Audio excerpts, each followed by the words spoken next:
Paano kung kasinungalingan lahat ng sinabi sa'yo tungkol sa mahabang at masayang buhay? Magtrabaho, magbayad ng buwis, inumin ng gamot, magretiro sa 65 at mabuhay hanggang mga 80. Pero heto ang katotohanan, karamihan sa atin ay hindi aabot doon. Nadiskubre ng mga mananaliksik ang nakatagong matinding pagtaas ng dami ng namamatay sa mga Amerikanong ipinanganak matapos ang dekada 50. Mas matindi ito para sa huling Gen X at Millennial. Bakit na ba ito nangyayari? Ako si Josh at sa episode na ito ng The Infographic Show, tatalakayin namin kung bakit mas maaga ka mamamatay kaysa sa iyong mga magulang. Kabanata 1. Ang $1 trillion na ilusyon.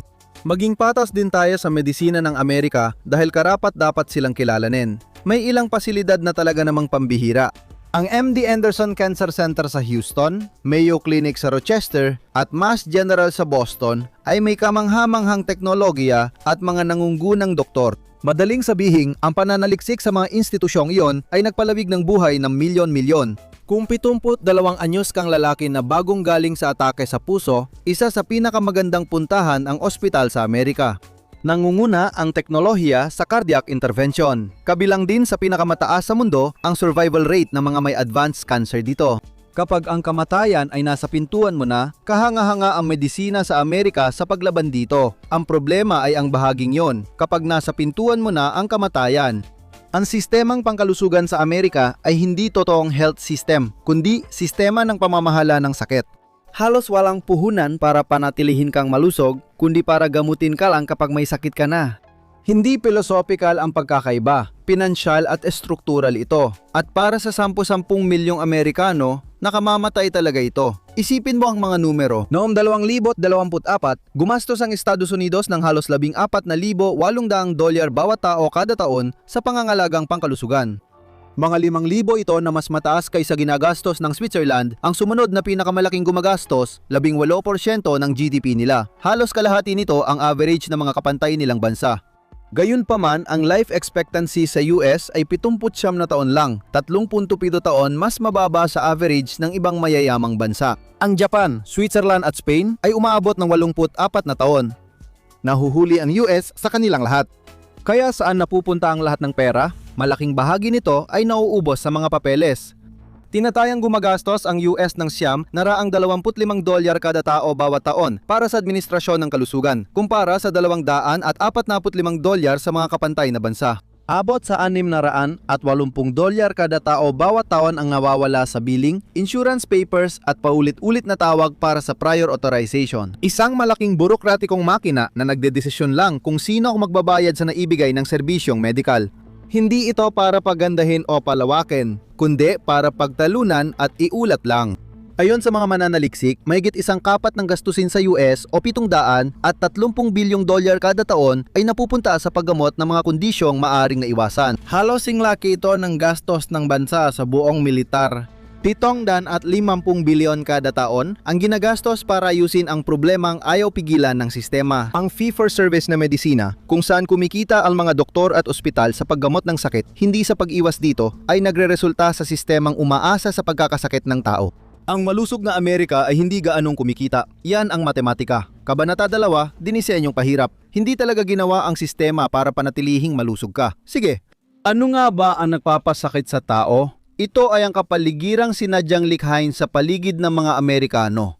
Ang mga junk food na hindi agad napapanis, ang kakulangan sa infrastruktura para sa mga nagko-commute, ang paikot-ikot na ekonomiya, ang kawalang pag-asa, ang mga pagsubok na araw-araw na pinagdadaanan ng mga Amerikano, madalas hindi nila namamalayan na unti-unting nababawasan ang kanilang mga taon sa buhay. Simulan natin sa kung ano ang kinakain ng mga Amerikano. Batay sa pinakabagong datos ng CDC, 55% ng calories ng mga Amerikano ay galing sa ultra-processed na pagkain at halos 70% naman para sa mga bata. Hindi lang hindi malusog ang mga ultra-processed na pagkain, halos di na sila matatawag na pagkain dahil sobrang iba na sila. Industrial na formulasyon mula laboratorio para palakasin ang lasa, pahabain ang shelf life at dagdagan ang kita, pero halos walang nutrisyon. Pangkulay, emulsifier, artificial na pampalasa, preservative at pampatamis sa konsentrasyong di matagpuan sa kalikasan. 73% ng pagkain sa grocery store sa Amerika ay kabilang dito. Namungguna ang US sa pagkonsumo nito sa buong mundo. At ang mga epekto nito sa kalusugan kapag palagi mong kinakain ng mga ito ay hindi basta-basta. Isang pagsusuri noong 2024 na sumaklaw sa halos 10 milyong tao ang nakakita na habang dumarami ang ultra-processed food na kinakain mo, lalong lumalala ang lahat ng kaugnay na panganib. Tumataas ng 50% ang panganib mong mamatay dahil sa sakit sa puso. Tumataas ng 48% ang panganib ng anxiety. Tumataas ng 55% ang panganib ng obesity. Type 2 diabetes tumaas ng 40%. Depresyon tumataas ng 20%. Kapag ipinagpatuloy, 66% mas mataas ang panganib mamatay dahil sa sakit sa puso at 21% ang mas mataas na panganib ng kamatayan mula sa anumang dahilan. ayon sa pag-aaral, 29% mas mataas ang panganib ng colorectal cancer sa mga lalaking pinakamaraming kumakain ng processed na pagkain. Hindi lang ito iisang masamang resulta. Talagang posibleng lahat ng ito ay mangyari ng sabay-sabay. Iugnay ang mga numerong ito sa krisis ng labis na katabaan sa Amerika at mas lalong luminaw ang larawan. Mahigit 40% ng mga adult sa US ay obese na ngayon. Sa mga millennial na nasa kanilang 3 pus, mabilis na tumataas ang mga bilang. Mas maagang nagkakaroon ng metabolic na sakit ang henerasyong ito kaysa alinmang ibang henerasyon sa makabagong kasaysayan ng Amerika, pumapasok sa 40DS at 50DS na dala ang mga pasaning naranasan ng mga lolo't lolo nila sa 60DS pa lang. Ang mga dating bihirang sakit sa wala pang 50 ay lumalabas na ngayon ng ilang dekada ng mas maaga. Mabilis na tumataas sa mas batang henerasyon ang 6 na kanser na naugnay sa labis na katabaan, colorectal, endometrial, kidney, pancreatic, gallbladder at iba pa. Para sa ilan sa mga ito, ang mga millennial ay humaharap na yon sa halos doble ng panganib na naranasan ng mga baby boomer sa parehong edad. Noong 2011, isang kontroladong pag-aaral ang nagtugma ng dalawang dieta, processed at unprocessed, na magkapareho sa kalorya, nutrisyon at macro. Dapat sana ay pareho ang resulta, ngunit ang mga nasa ultra-processed na dieta ay kumain ng 500 dagdag na kalorya araw-araw at tumaba ng mga 2 libra pa sa loob lamang ng 2 linggo. Ang ultra-processed na pagkain ay mahirap tigilan kainin. Dagdag pa, may problema sa infrastruktura na di halata pero kasing pinsala. Ang Amerika ay nakasentro sa sasakyan. Pagkatapos ng ikalawang digmaang pandaigdig, lumawak ang bansa sa mga cul-de-sac, strip mall at malalaking paradahan. Naging pangunahing paraan ang pagmamaneho. Nawala sa pang-araw-araw na buhay ang karaniwang paggalaw. Pag-isipan mo yon. Gigising ka, maglalakad ng mga 40 hakbang papunta sa kotse o bus, uupo sa biyahe, uupo sa desk buong araw, magmamaneho pa uwi at uupo na naman.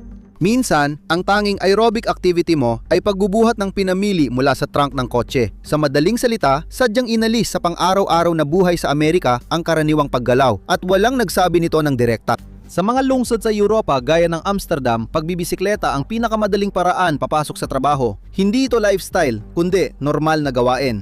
Sa Paris, naglalakad ang mga tao papunta sa metro nang hindi na nagdadalawang isip. Ang kapaligiran na mismo ang gumagawa ng paraan para sa iyo. Sa karamihan ng bahagi ng Estados Unidos, ang pag-ehersisyo ay isang hiwalay na gawain na kailangan mong ischedule, puntahan gamit ang sasakyan at ituring na parang pangalawang trabaho.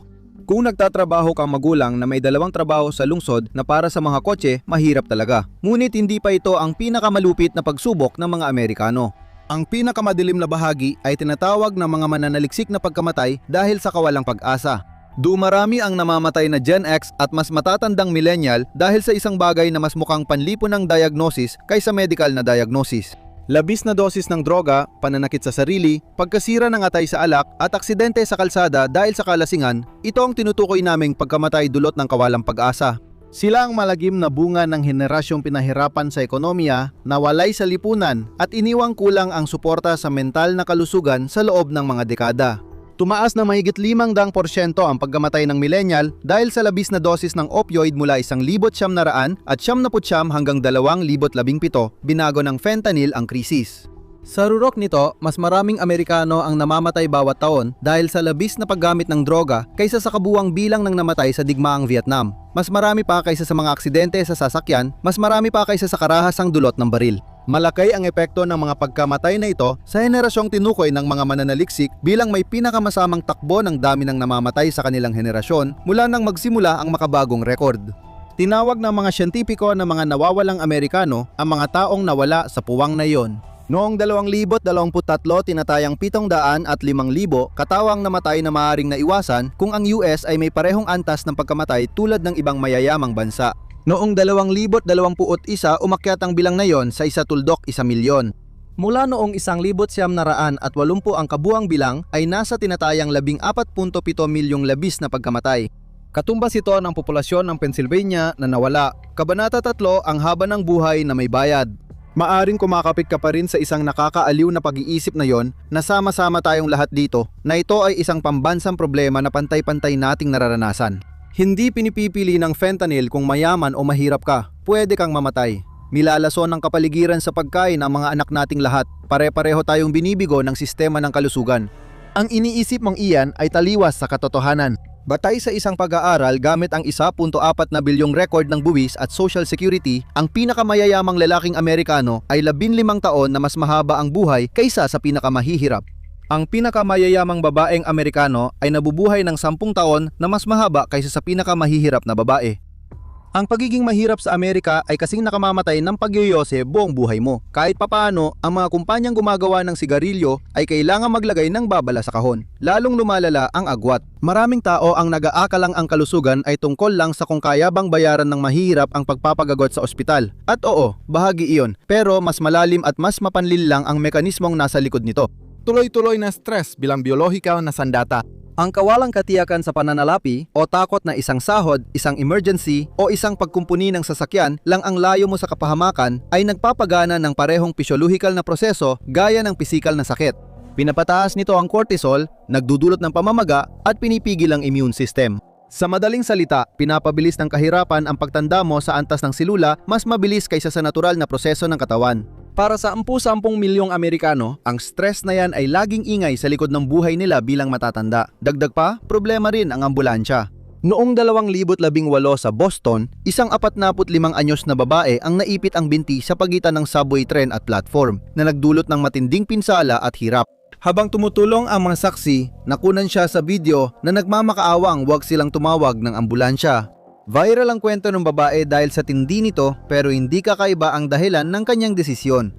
Natuklasan sa isang survey ng YouGov na 23% ng mga Amerikano ang nagsabing sa panahon ng medical na emergency na nangangailangan ng agarang transportasyon, sinadya nilang hindi tumawag ng ambulansya dahil sa gastos. Samantala, sa kabilang dulo ng kita, may nakakatuwang pagkakaiba. Baka narinig mo si Brian Johnson, isang tech negosyante. Ibinenta niya ang kanyang kumpanya ng pagbabayad sa PayPal sa halagang $800 milyong at pagkatapos ay naging isang sentro ng matinding kontrobersiya sa kultura. Sinabi niya na higit $2 milyong kada taon ang ginagastos niya sa anti-aging protocol niya. Ayon sa balita, parang may mga organo siya ng 18 anyos. Gusto mo bang malaman paano niya ito nagawa? Nagigising si Johnson ng 40 am.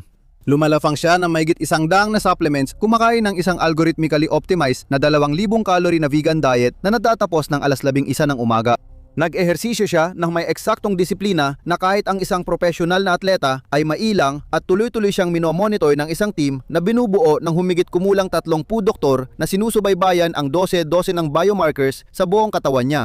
Sinubukan niya ang gene therapy, plasma infusions, at totoong sinubukan niyang pabaliktarin ang sarili niyang biological clock. Kung sakaling magkaroon ka ng ekstrang $2 milyong at may 30 doktor kang nakaabang, pwede mo ring subukan na magkaroon ng mga organo ng isang 18 taong gulang. Para sa iba, may $40 na copay at 4 na buwang hintay para sa 11 minutong check-up ng doktor. Kung akala mo maganda ang buhay ng mayayaman, heto pa, mas maikli ang buhay ng pinakamayayamang Amerikano kaysa sa pinakamayayamang Europeo. Sa ilang kaso, ang pinakamayayamang Amerikano ay may survival rates na katulad lang ng pinakamahirap na Europeo sa Alemanya, Pransya at Netherlands. Kahit bilhin mo ang tagumpay, di mo pa rin mararating ang estado ng karaniwang middle class na Pranses na likas niyang tinatamasa. Hindi sira ang sistemang pangkalusugan sa Amerika, gumagana ito ayon sa disenyo nito. Bilang isang reaktibong negosyo na ginawa para saluhin ka kapag dumating na ang iyong kamatayan at pagkatapos ay singiling ka ng malaki para sa pribilehiyong iyon kapag nakauwi ka na, hindi talaga ito dinisenyo para panatilihin kang malusog. Ang kapaligiran ng pagkain na ginagalawan mo araw-araw ay hindi dinisenyo para sa iyong kalusugan. Ang lungsod na tinitirhan mo ay hindi dinisenyo para mapanatiling malusog ang iyong puso. Ang presyur sa ekonomiya na nagpapahirap sa 10 milyong Amerikano ay hindi kapintasan ng pagkatao kundi isang pisyologikal na hatol. Hangga't di nagbabago ang mga pagpipilian, may mensahe ang datos para sa iyo. Oo, ikaw na ipinanganak pagkatapos ng 1,900 at 65 kumakain ng anong meron sa grocery, nakatira sa itinayon subdivision, nagtatrabaho sa trabahong pinapayagan ng ekonomiya, mararamdaman mo ito, hindi bilang debat sa patakaran, kundi bilang mga natitirang taon mo. Gusto mo pa bang mas lumalim sa usaping ito? Tingnan ang gumuguho ang sistema ng kalusugan ng Amerika at ikaw ang susunod. Hindi ito nagiging mas nakagagaan ng loob pero mas nagiging interesante. Pwede mo ring i-click ang video na ito.